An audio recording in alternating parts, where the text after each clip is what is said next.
Salmos 81, vou ler a partir do verso 1. Diz assim a palavra do Senhor. Fique atento à leitura dessa poesia que tem muito a nos falar nessa noite da parte do Senhor. Cantem de alegria a Deus, nossa força. Aclamem o Deus de Jacó. Comecem o louvor, façam ressoar o tamborim. Toquem a lira e a harpa melodiosa. Toquem a trombeta na lua nova e no dia de lua cheia, dia da nossa festa. Porque este é um decreto para Israel, uma ordenança do Deus de Jacó, que ele estabeleceu como estatuto para José quando atacou o Egito. Ali ouvimos uma língua que não conhecíamos. Ele diz: tirei o peso dos seus ombros, suas mãos ficaram livres dos cestos de cargas. Na sua aflição vocês clamaram e eu os livrei. Do esconderijo dos trovões lhe respondi. Eu os pus à prova nas águas de Meribá. Ouça, meu povo, as minhas advertências. Se tão somente você me escutasse, ó Israel, não tenha Deus estrangeiro no seu meio. Não se incline perante nenhum Deus estranho.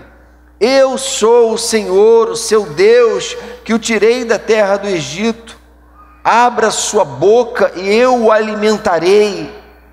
Mas o meu povo não quis ouvir-me. Israel não quis obedecer-me. Por isso, os entreguei ao seu coração obstinado, para seguirem os seus próprios planos. Se meu povo apenas me ouvisse, se Israel seguisse os meus caminhos, com rapidez eu subjugaria os seus inimigos e voltaria minha mão contra os seus adversários. Os que odeiam o Senhor se renderiam diante dele e receberiam um castigo perpétuo. Mas eu sustentaria Israel com o melhor trigo e com o mel da rocha eu o satisfaria. Senhor querido, queremos te louvar e te bendizer pela tua revelação a nós. E sabemos que por causa da dureza do nosso coração, podemos lidar com essas palavras como letra apenas, mas não é assim que queremos, Senhor. Queremos ouvir a tua voz, queremos saber o que da tua parte o Senhor quer nos falar nessa noite. Por isso quebranta o nosso coração e vem nos fazer bons ouvintes, não apenas no sentido de escutarmos a tua voz, mas no sentido de obedecermos aquilo que o Senhor tem nos ensinado, de aprendermos com a história, de aprendermos com as experiências, de crescermos na nossa caminhada contigo, rumo a uma vida cada vez mais madura, a uma espiritualidade cada vez mais desenvolvida para a glória e louvor do teu nome. É o que te pedimos em teu nome, Jesus. Amém, Senhor. Amém. Eu lembro que na minha época de ensino fundamental, na época era primeiro grau, hoje é ensino fundamental, eu tinha muita dificuldade com história, até porque eu não gostava de ler, com 11, 12 anos, 13, e foi a época que eu comecei pelo currículo escolar a estudar história, e eu lembro que eu sempre tirava péssimas notas em história, e eu até me empenhava às vezes em ler o livro, em estudar do meu jeito, mas eu não conseguia entender a importância que uma matéria, naquela época, a meu ver, tão maçante, tinha para a minha vida prática. Na minha imaturidade, eu entendia que a história era uma coisa maçante, cansativa, que contava uma realidade que não tinha nada a ver com a minha realidade e com o que eu não tinha nada a ver, né? E aí, eu sempre tive alguma dificuldade, mas depois eu fui devagarinho superando ela, até chegar no seminário e descobri que seminário é praticamente uma faculdade de história, né? Voltada para a história judaico-cristã. Existe uma cadeira de história da igreja que perpassa todos os 4 anos de curso. Então a gente lida com isso e, na verdade, tanto os cristãos como os judeus, que trouxeram até nós a tradição do Antigo Testamento, sempre valorizaram muito a história e o estudo da história. Agora, por que essa valorização tão grande?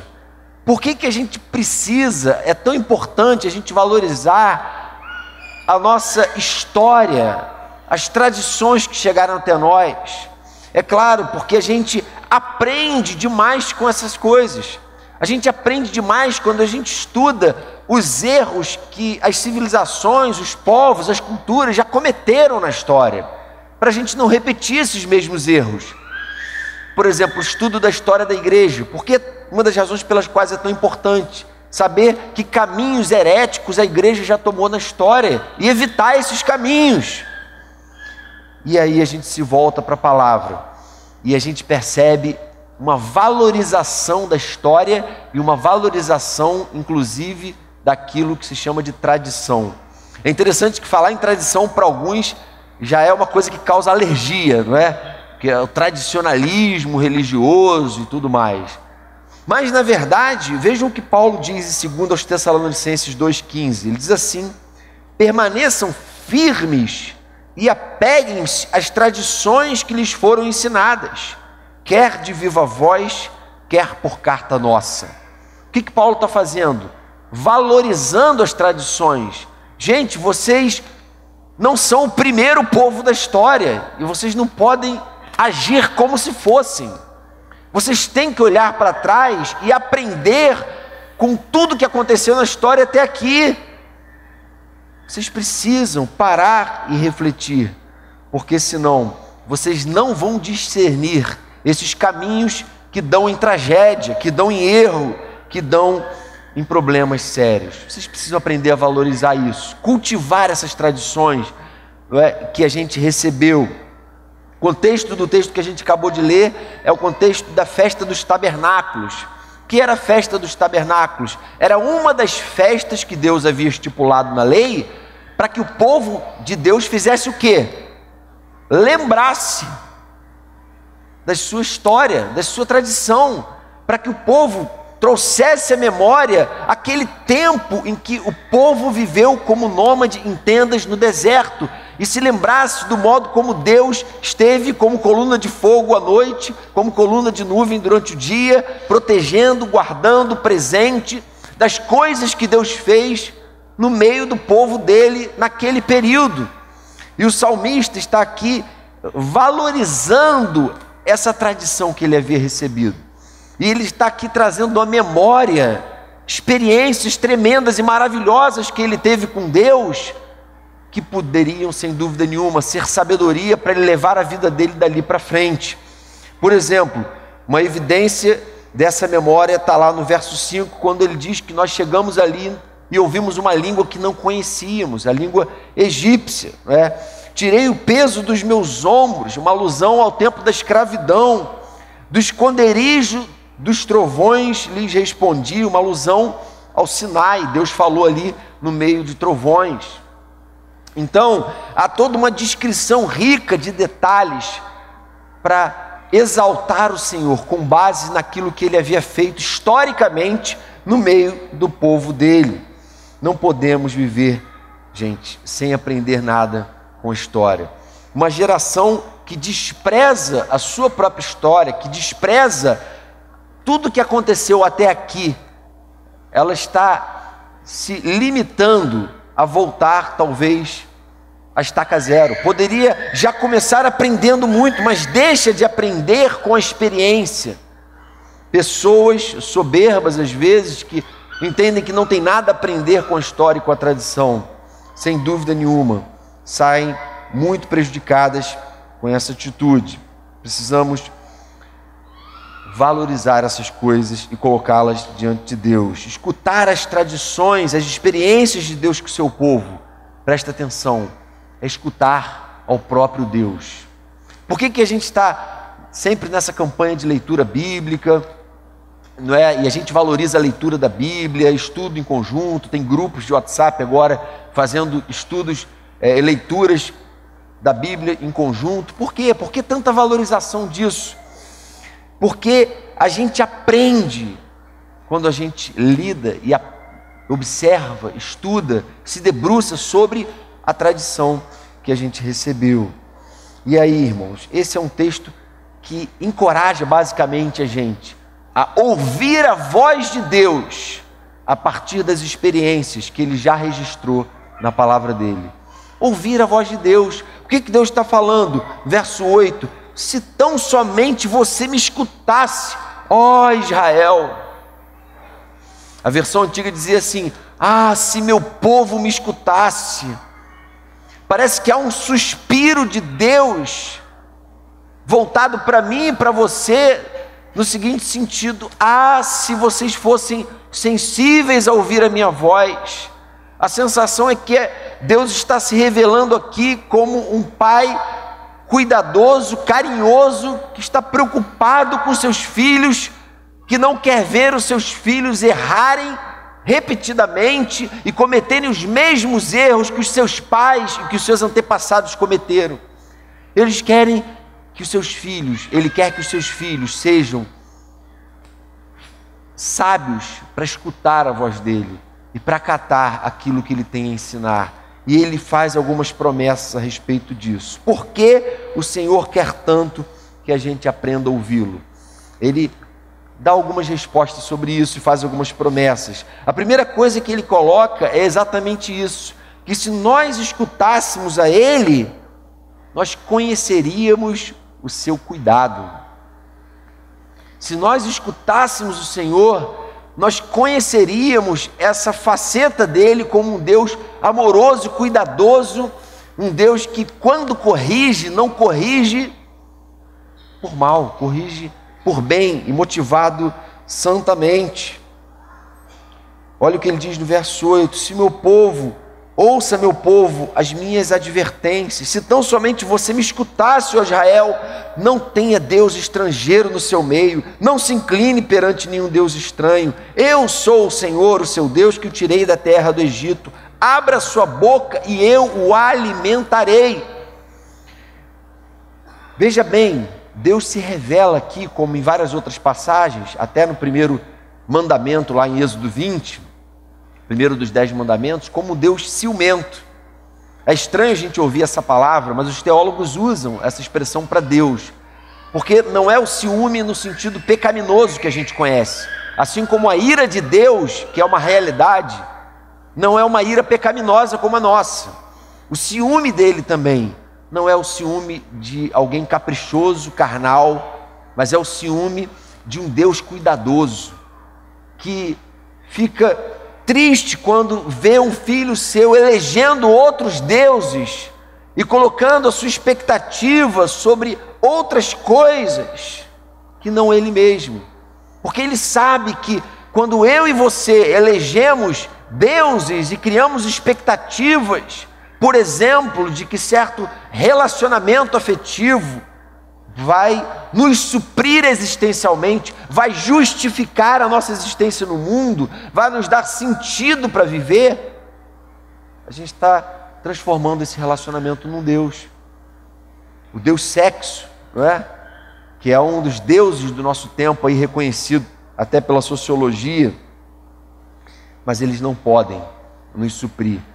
Não é? Num tempo de culto ao consumo, há pessoas que acreditam que poder comprar o que deseja trará um bem-estar íntimo que suprirá essa carência, essa ausência de Deus, mas não pode. Muitas vezes não estamos dispostos a nos curvar diante de estátuas e de ídolos, mas temos erigido na nossa vida certos altares a deuses que são coisas que tomam um lugar no nosso coração que não deveriam tomar. E Deus está falando: por que você está dando lugar a esses deuses? Por que você está acreditando que a solução para os seus problemas é outra coisa que não eu e o meu projeto de vida para você? Se vocês me escutassem. E aí o que acontece? Algumas pessoas caem em tribulação, em tristeza, em depressão, e elas apontam diversos motivos, mas dificilmente elas têm essa consciência de que o problema está na idolatria delas mesmas. Alguns dizem às vezes que até o próprio Deus é culpado pelas suas tribulações, chegam a se voltar contra Deus, acusando Deus de ser responsável pelas suas próprias tribulações. Mas é interessante, quando a gente olha a palavra de Deus do início ao fim, tem gente que tenta categorizar o Deus do Antigo Testamento como um Deus mau, e o Deus do Novo Testamento como um Deus bom, não é? Deus do Antigo Testamento como um Deus punitivo, tenta separar esses dois deuses. Mas na verdade, desde o início, desde a queda do homem, o que Deus faz, imediatamente após a queda do homem, Gênesis 3,15, promete que o filho da mulher ia pisar na cabeça da serpente. Já traça um plano de redenção, e dali por diante, irmãos queridos, o que vigora é o pacto da graça, a aliança da graça. Não tem essa história de que no Antigo Testamento era o tempo da lei e no Novo Testamento é o tempo da graça. Deus fez uma aliança das obras com Adão. Adão caiu e imediatamente Deus começou a agir e se mover na direção do homem. Ele não tinha obrigação moral de fazer isso, mas faz, movido pela sua graça, pelo seu amor, pelo seu cuidado, e dali para frente ele estabelece alianças, levanta profetas, levanta grandes servos dele, para dizerem: ah, se meu povo me ouvisse.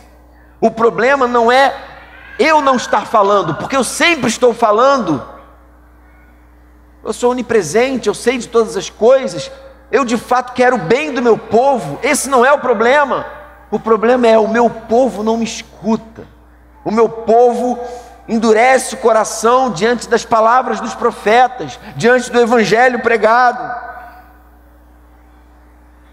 De modo que o primeiro benefício de a gente aprender a ouvir Deus é a gente se lembrar do cuidado que Ele tem conosco e a gente valorizar esse cuidado.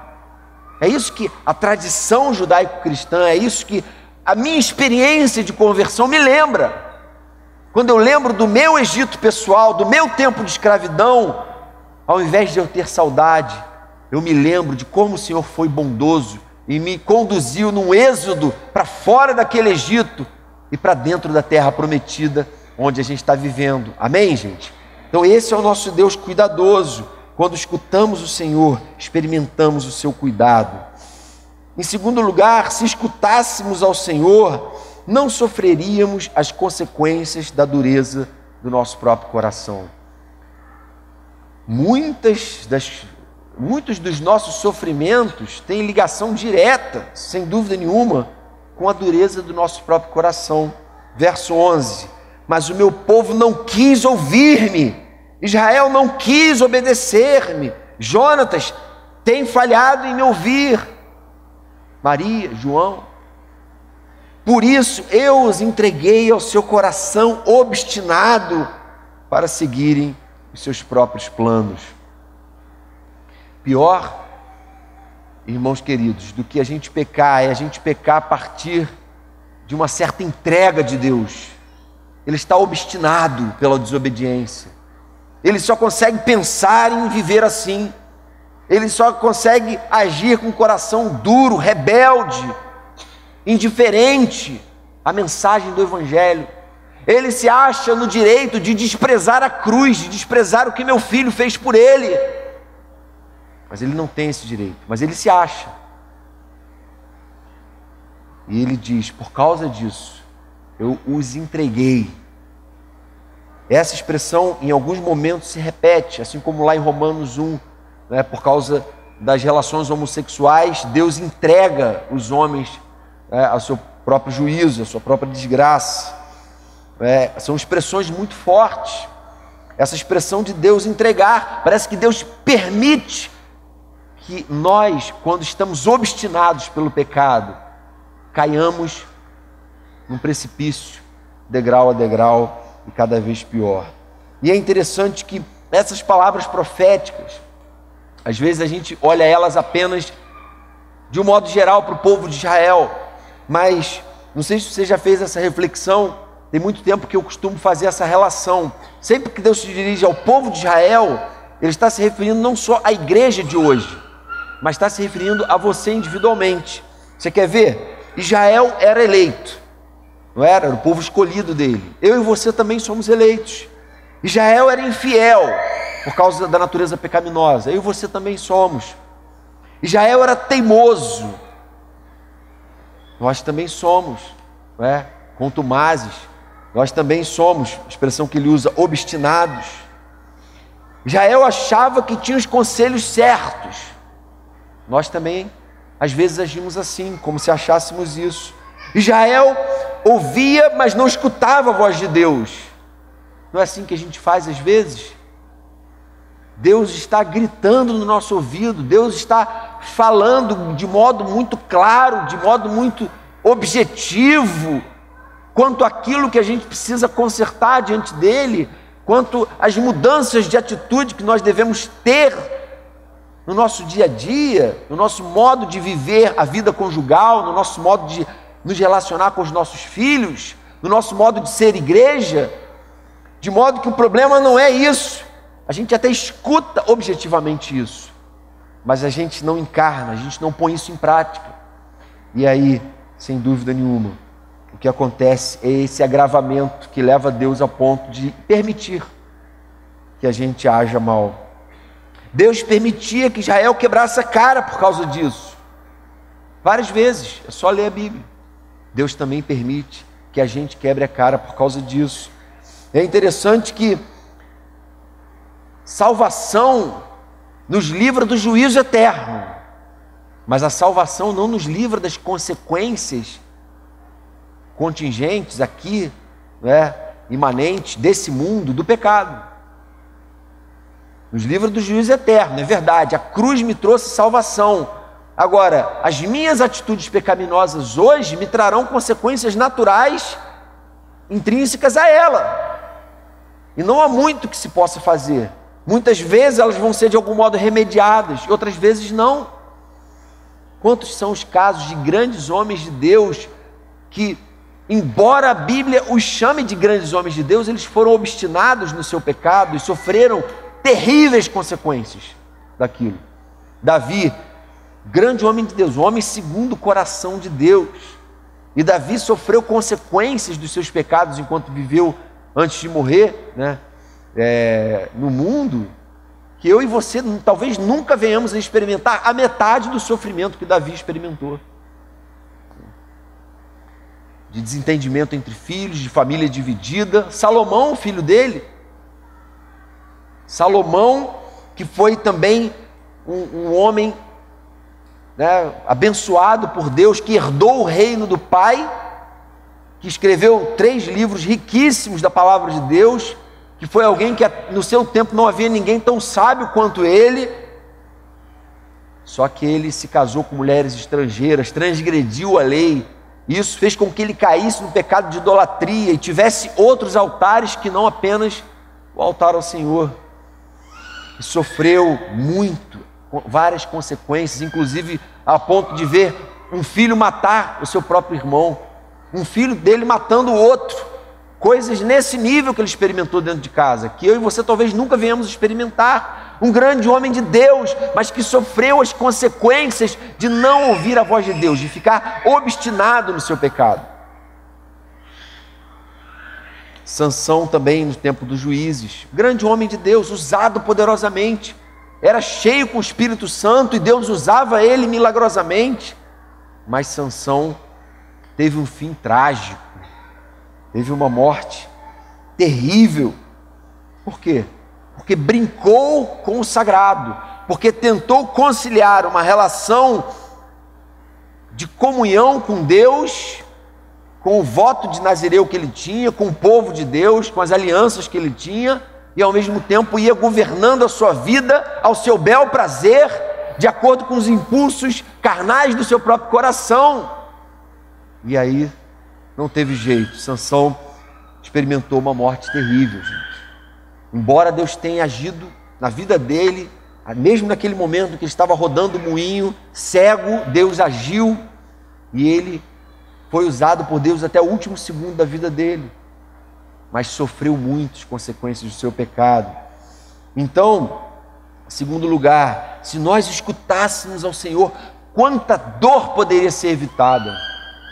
Se nós escutássemos ao Senhor, irmãos queridos, quantas coisas, para quantas opções a gente poderia ter dito não e poupado a nossa vida de experimentar terríveis amarguras. Em terceiro e último lugar, irmãos, segundo o ensino do salmista, se nós escutássemos ao Senhor, nós conheceríamos seus planos maravilhosos para nós. É sempre assim, o Senhor puxa a nossa orelha, que Ele morde e assopra, não é? Chama a nossa atenção para o problema da nossa desobediência, para o problema da nossa obstinação, e aí Ele conclui fazendo algumas promessas positivas. Se a gente escutar ao Senhor, vamos conhecer os planos maravilhosos dele para nós. Verso 13: se o meu povo apenas me ouvisse, se Israel seguisse os meus caminhos, em primeiro lugar, ele obteria vitória sobre seus inimigos. 14 e 15 falam isso. Com rapidez eu subjugaria os seus inimigos e voltaria a minha mão contra os seus adversários. Os que odeiam o Senhor me renderiam, ou se renderiam diante dele, e receberiam um castigo perpétuo. A gente sabe que naquele tempo o inimigo significava os povos ao redor que lutavam e que pelejavam numa disputa de terra interminável, né? Não é muito difícil, não é muito diferente do que acontece hoje ainda lá na Palestina, e a gente acompanha essa disputa interminável, tragicamente interminável. E a gente sabe que os nossos inimigos hoje, tanto são nossa própria carne, como também, gente, são pessoas que Jesus disse que a gente tem que aprender a amar e orar por elas, né? Tem que aprender a amar e orar por aqueles que nos perseguem, que são nossos inimigos, por razões que às vezes a gente desconhece, ou por razões banais que a carne deles impele eles a serem nossos inimigos, mas também contra o inimigo das nossas almas. Paulo diz que nossa luta não é contra o sangue e a carne, mas contra aquele que veio para armar ciladas, aquele que ruge como leão, aquele que veio para matar, roubar e destruir, aquele que não é sangue nem carne, aquele que escraviza pessoas. Mas a palavra diz e promete para nós que o nosso inimigo já está derrotado na cruz e que a destruição dele já está prevista lá em Apocalipse, final, absoluta. Então há uma vitória da qual nós já podemos nos apossar pela fé, mas até essa vitória final chegar, a gente está em constante peleja contra o adversário das nossas almas, que trama essas ciladas, que procura alguém para devorar. E a gente tem que ficar, segundo a palavra de Deus, vigilantes, atentos, para não sermos presas fáceis dele. Será que você tem sido presa fácil do inimigo? Interessante, acho que esses dias eu pregando aqui falei isso. Às vezes a gente vai orar em relação à batalha espiritual, né? E aí você ora pedindo santificação. Ah, Senhor, santifica, num grupo. E ninguém grita amém, glória a Deus, nem nada. Ah, tá. Dá santidade, santifica o meu coração, Senhor. Ninguém se emociona com isso. Mas aí você fala assim, eu repreendo o diabo. Aí todo mundo começa a gritar, começa a falar aleluia, glória a Deus, amém, amém. Mas o que esse texto e o resto da palavra diz é que esse é um equívoco. Porque, na verdade, a grande vitória sobre o inimigo das nossas almas a gente obtém com uma vida de obediência a Deus, de ouvir a voz de Deus, de acatar a autoridade de Deus. É isso que traz sobre nós vitória sobre todo principado e potestade e que nos faz reinar com Cristo em glória. Amém? Então, se você está ouvindo a voz de Deus, vivendo uma vida de obediência a Deus, você já está sendo vitorioso contra o diabo com todas as suas investidas. Aquele que está em Cristo não vive na prática de pecado e o maligno não lhe toca. Essa é a promessa da palavra. Quem é que deve temer o diabo? Quem vive na prática do pecado. Quem vive em busca de santidade já é um vitorioso diante dele, já exerce autoridade sobre principados e potestades. É isso que a palavra nos ensina. A segunda promessa dele, irmãos queridos, de bênção, é a provisão de bênçãos. Verso 16, olha como ele encerra: mas eu sustentaria Israel com o melhor trigo, e com o mel da rocha o satisfaria. Parece um pai querendo mimar o filho, um pai querendo abraçar, querendo cuidar do filho, querendo dar o melhor para o filho, mas o filho não se apossa do que há de melhor, porque decidiu agir surdo diante daquilo que ele tem ensinado, diante daquilo que ele tem prometido. Sequer se apossa dessas bênçãos. E a gente precisa acreditar que elas estão ao nosso alcance. A gente não tem uma doutrina triunfalista de que o crente tem que ser, próspero em tudo. Esses dias me perguntaram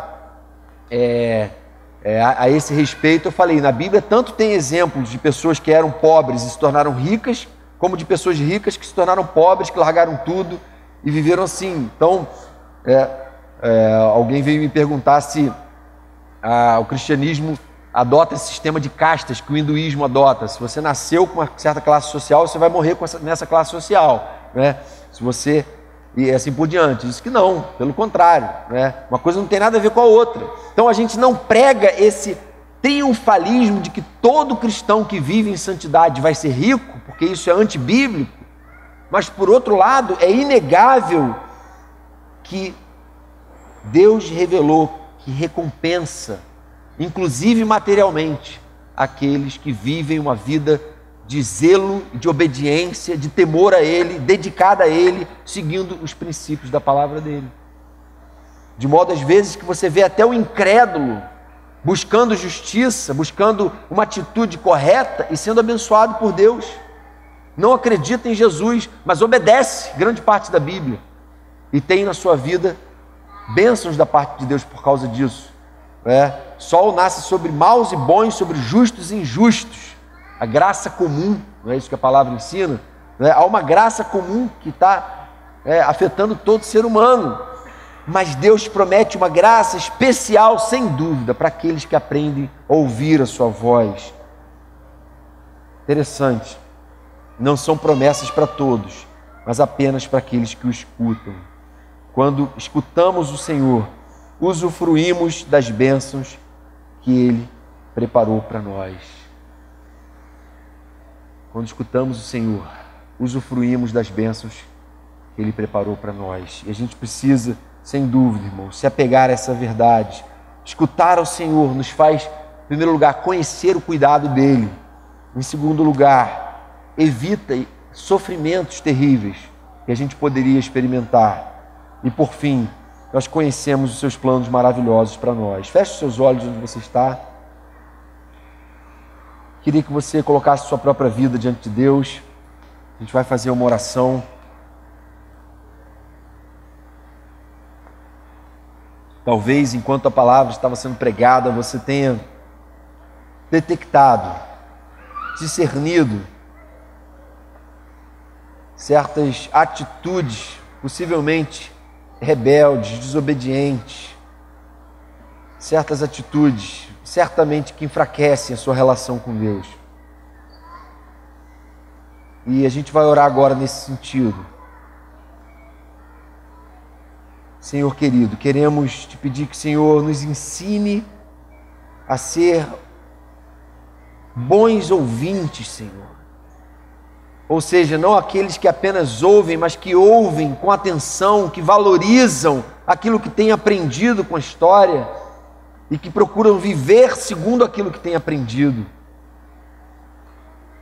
Queremos te pedir, Senhor, revigora as forças daqueles que entraram hoje aqui cansados com seus próprios pecados, cansados, quem sabe, Senhor, com a sua própria incredulidade, cansados, Senhor, com a sua própria obstinação, aqueles que entraram aqui desejando ser renovados na Tua presença e que eles saiam daqui com apenas uma obstinação, a obstinação por ser fiel ao Senhor, obediente ao Senhor, por viver uma vida dedicada e consagrada ao Senhor, ao único que realmente pode satisfazer as nossas almas, ao único que realmente pode dar sentido a tudo que fazemos. Da glória e louvor do Teu nome, Jesus. Amém.